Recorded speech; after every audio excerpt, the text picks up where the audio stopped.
জিও হাসো বলে একটা নতুন ব্লগ শুরু করছি। আজকে বানিয়েছিলাম বাসা মাছ। বাড়িতে কখনো বাসা মাছ আসেনি বা রান্নাও হয়নি, এসেছে বা খেয়েছি অনেক সময় রেস্টুরেন্টে গিয়ে ভেটকি মাছের বদলে ফিশ ফ্রাইতে বাসা মাছ দিয়ে। তো এখানে আমি আর আমার রুমমেট দুজনেই মানে মাছ খেতে চাইলেও অতটাও রান্না করতে জানি না। তো আমি ফার্স্ট টাইম মাছ ভাজতে জানি বা প্লেন নর্মাল অ্যাজ এ বাঙালি হিসেবে ওইটুকুই করতে পারি, এক্সট্রা কিছু করতে পারি না। কেননা আমার হাজব্যান্ডই খুব ভালো রান্না করে, তো আমার দরকার হয়ে ওঠে না, ওই মাছ ভাজাটা করে দিই, তারপরেও একটা কিছু বানিয়ে দেয়। তো এখানে আমি কী করেছিলাম, মাছটাকে ভালো করে মাঝখান দিয়ে কেটে হাফ হাফ করে নিয়েছিলাম, যেহেতু লম্বা লম্বা ছিল আর কোনো মাছের কাটা নেই। তো আমি আরেকবার ভালো করে 2-3 বার ধুয়ে নিয়ে ওই কাটা মাছটার সাথে ম্যারিনেট করার জন্য কিছু কিছু একদম বেসিক যে ইনগ্রেডিয়েন্টস সেগুলো ব্যবহার করেছিলাম। প্রথমে নিয়েছিলাম হলুদটা একটু বেশি পরিমাণেই নিয়েছিলাম, কারণ অনেকটাই মাছ ছিল। তারপরে ব্ল্যাক পেপার নিয়েছিলাম। তারপরে এটা আমাদের নুন ছিল, আমরা এখানে অস্ট্রেলিয়াতে পিঙ্ক সল্ট বেশি ইউজ করি, তো এখানে এটা পিঙ্ক সল্ট ছিল। পিঙ্ক সল্টটা প্রথমে ভাবলাম যে একটু কম হয়ে যাবে, কারণ পরে যদি গ্রেভি বা কিছু করে যদি নুন দেওয়াই হবে, তাই জন্য প্রথমে কম নেওয়া হলো।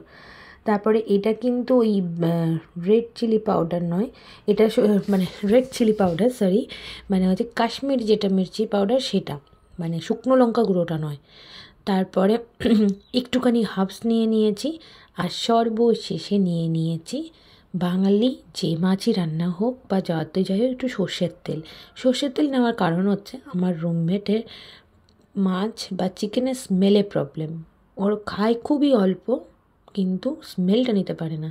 তো সেই জন্য আমি এটাকে ডিম দিয়ে প্রথমে ভেবেছিলাম যখন ফ্রাই করবো ডিম করব, কিন্তু সেটা না করে সর্ষের তেল দিয়ে বাকি সব জিনিসগুলোকে ভালো করে রেখে আধ ঘন্টা রেখে দিয়েছিলাম। আর কিছুটা রসুন থেতো করে নিয়েছিলাম হামালদিস্তাতে।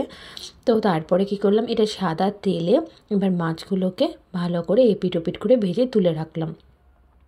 ওর বরাবর গার্লিক টাইপের বাটার গার্লিক পছন্দ।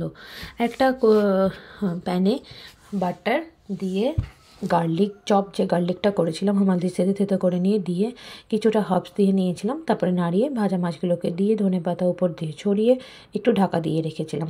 পাশে বানাচ্ছিলাম পায়েসের যে চালটা পায়েস করে সেটাকে ফুটিয়ে রাবড়ি টাইপের বানাচ্ছিলাম, আর সাথে করে নিয়েছিলাম আমাদের বাঙালিদের গোবিন্দভোগ চাল তো এখানে পাওয়া যায় না, তো দেরাদুন রাইসের ওপরে বাসন্তী পোলাওয়ের জন্য যেহেতু যারা খাবে সবাই ঝাল পছন্দ করে আমি ছাড়া, সেই জন্য আমি লঙ্কা আর আদা দিয়ে ওটাকে ম্যারিনেট করেছিলাম চালটা সবার। আর সাথে দেখলাম শুধু বাসন্তী পোলাও দিয়ে যদি খেতে না পারে কিছুটা স্টিম রাইসও করে নিয়েছিলাম।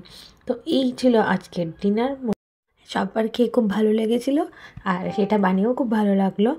তো বাড়িতে ট্রাই করেই যেতে পারে, আর একবার নিয়ে আসবো। আবার ফার্স্ট টাইম ট্রাই করলাম, যেহেতু ভালো লেগেছে তো আবার ট্রাই করা যেতে পারে। এই ছিল ডিনার। নিজের হাতে রান্না করে কাউকে খাওয়াতে খুবই ভালো লাগছে, কিন্তু প্রতিদিন রান্না করতে বলে সত্যি সেটাও আমি পেরে উঠি না বা হয়ে ওঠে না, বাট নিশ্চয়ই আবার ট্রাই করবো। Tata, by.